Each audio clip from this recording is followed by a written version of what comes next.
Good evening. Glad you're with us tonight. You know, at a time when the state is facing a financial crisis, it may seem unreasonable to give state employees a raise.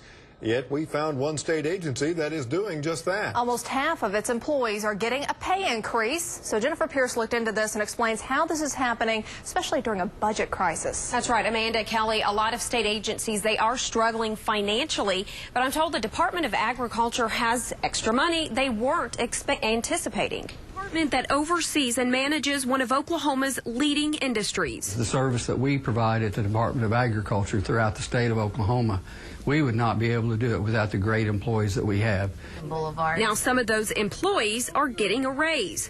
The Secretary of Agriculture says pay increases on the surface may not look so great, but says they are able to do it because they were prepared. As we prepared our budget, we prepared it for an additional 5% budget cut. But the cut never came. And now the money is going back to divisions to give employees equity-based pay raises.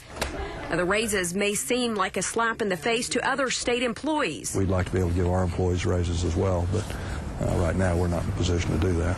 The Department of Corrections has to ask the legislature for an extra $34 million just to stop furloughs. Yeah, we're struggling to make ends meet. To hear that another state agency is giving raises. Without knowing what their budget situation is or where their funding comes from, I wouldn't want to judge that. The Secretary of Agriculture says it comes down to effective business. I don't think anybody should be criticized for preparing for additional budget cuts, and then if they don't have budget cuts, utilizing the funding to benefit their employees.